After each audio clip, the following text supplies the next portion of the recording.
ইয়া আল্লাহ, তার কবরটাকে তোমার জান্নাতের নূর দিয়ে প্লাবিত করে দাও। আয় রব্বুল আলামিন, তার কবরের সাথে মাবুদ জান্নাতের একখানা জানালা খুলে দাও। আয় আল্লাহ, দুনিয়া বড় সাদামাটা জীবন যাপন করেছে। রব্বানা তাকাব্বাল মিন্না ইন্নাকা আনতাস সামিউল আলিম ওয়া তুব আলাইনা ইয়া মাওলানা ইন্নাকা আনতাত তাওয়াবুর রহিম। ইয়া আল্লাহ, এই বিশ্ববিদ্যালয় প্রতিষ্ঠায় যাদের অবদান ছিল, হে আল্লাহ, যারা বাংলার মানুষের চোখ খুলে দিয়েছিল তাদেরকে ক্ষমা করে দাও। আল্লাহ, তাদের ইজ্জতকে তুমি বৃদ্ধি করে দাও। ইয়া আল্লাহ, আখিরাতের বেইজ্জতি থেকে তাদেরকে আমাদেরকে তুমি রক্ষা করে দাও। সুবহান রাব্বিকা রাব্বিল ইজ্জতি আম্মা ইয়াসিফুন ওয়া সালামুন আলাল মুরসালিন ওয়াল হামদুলিল্লাহ।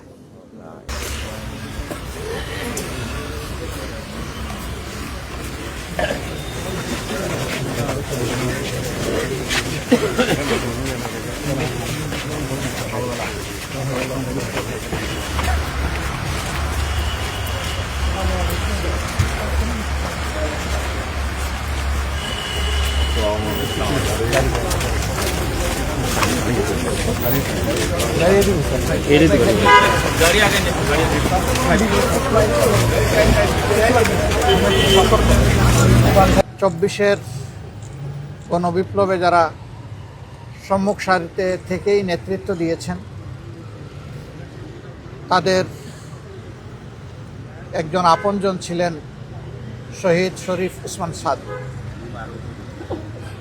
হাদি আজকে দুনিয়া থেকে চলে গেছেন। তার যাওয়াটা এইভাবে কেউ ধারণা করেনি। হাদির দুশ্মনেরা কার্যত বাংলাদেশেরই দুশ্মন। কারণ হাদিরা বাংলাদেশের পক্ষে কথা বলতো, বাংলাদেশের স্বাধীনতা এবং সার্বভৌমত্বের পক্ষে ছিল। হাদিরা আপন সংস্কৃতির কথা বলতো, হাদিদের উচ্চারণ ছিল অপসংস্কৃতির বিরুদ্ধে। হাদিরা কোটি তরুণের প্রাণে দ্রোহের আগুন জ্বালিয়ে দিয়েছিল। এই দেশ, এই জাতি আমাদের দেশ এবং জাতির পাহারাদারি আমাদেরকেই করতে হবে। কোনো কালো চিলকে আমাদের ভাগ্যে আর চুমারার কোনো সুযোগ আমরা দেব না। এটাই ছিল তাদের অঙ্গীকার। তারা বলেছিল জীবন দিব, তবুও 24 দিব না। এটা কেন বলেছিল আমরা সবাই বুঝি। এটাই তাদের অপরাধ। তারা কারো দিকে অন্যায়ের হাত বাড়ায়নি, কারো উপর জুলুম করেনি। হাদি আজীবন ইনসাফের কথা বলে দিয়েছে। এমনকি বলতে বলতে এটাও বলেছে যে আমার শত্রুর প্রতিও আমি ইনসাফ করতে চাই। আমি কোনো শত্রুর উপরেও বেইনসাফি করতে চাই না, এবং কেউ বেইনসাফি করুক সেটাও আমরা দেখতে চাই না। এমনই একটা নির্মল চরিত্রের ছেলে, যে আসলেই অনেকের অন্তরে জায়গা করে নিয়েছিল। এবং অনেকের ভালোবাসাটাই সম্ভবত তার জন্য কারো কারো ক্ষেত্রে সহ্য করা কঠিন হয়ে গিয়েছে। এজন্যই তারা ষড়যন্ত্র করে দুনিয়া থেকে তাকে উঠিয়ে দিয়েছে। কিন্তু যারা বিপ্লবী, তাদেরকে খুন করে বিপ্লবের চেতনাকে খুন করা যায় না, বরঞ্চ সেই চেতনা আরও ছড়িয়ে পড়ে। গতকালকের জানাজা সারা দুনিয়া প্রত্যক্ষ করেছে, এবং আমরা মনে করি সারা দুনিয়ায় জানাজার সাথে মানসিকভাবে সম্পৃক্ত ছিল। আমরা শপথ নিতে চাই, আল্লাহ তাআলা যে দেশে আমাদেরকে পয়দা করেছেন, এই দেশ, এই জাতির জন্য আমাদের সর্বোচ্চটুকু দিয়েই আমরা লড়ে যাব ইনশাআল্লাহ।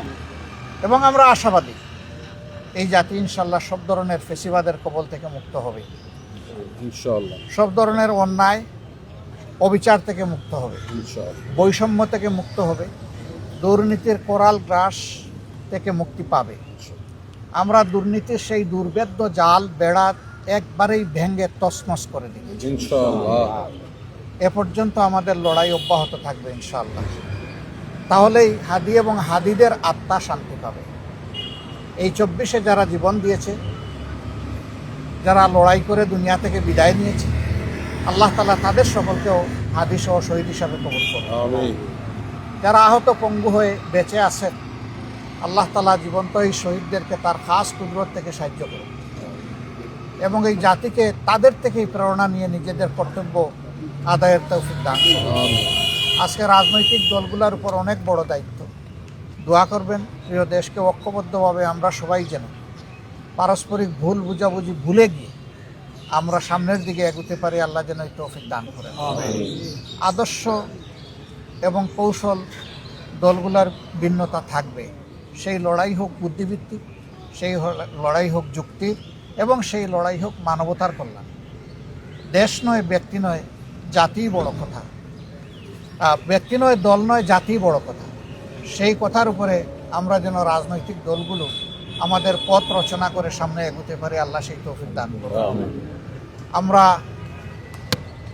বেদনাদায়ক এই হত্যাকাণ্ডে তার মা সহ পরিবারের সদস্যবৃন্দ, তার সংগঠনের সহকর্মীবৃন্দ এবং তাকে যারা ভালোবাসতেন, যারা আঘাত পেয়েছেন, আমরা তাদের সকলের প্রতি সমবেদনা জ্ঞাপন করছি। আল্লাহ তাআলা তাদেরকে শান্তি দিন, সবর দিন, ধৈর্য ধারণ করার তৌফিক দান করুন। গতকালের জানাজায় বারবার উচ্চারিত হয়েছে, খুনিদেরকে আমরা গ্রেপ্তার হয়েছে, শাস্তি পাচ্ছে, এটা আমরা দেখতে চাই। সরকার এ পর্যন্ত যা করেছেন তাতে জনগণ মোটেই সন্তুষ্ট না।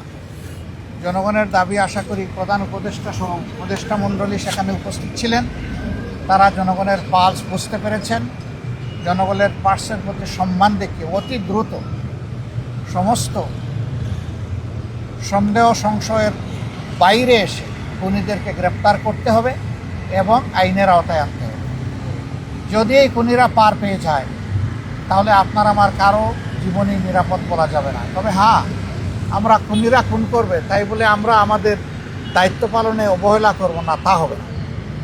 ওই খুনিদেরকে আমরা পরোয়া করি না। আমরা বিশ্বাস করি যিনি আসমান জমিনের মালিক তিনি আমাদের জীবনেরও মালিক, যিনি আসমান জমিনের মালিক তিনি আমাদের নিরাপত্তারও মালিক। সুতরাং আমাদের জীবন, আমাদের নিরাপত্তা মহান আল্লাহর হাতে তুলে দিলাম। আল্লাহ দিন, দেশ, জাতির জন্য যেভাবে আমাদের জীবন পছন্দ করেন, আল্লাহ যেন সেইভাবেই আমাদের থেকে আমাদের জীবনগুলা কবুল করেন।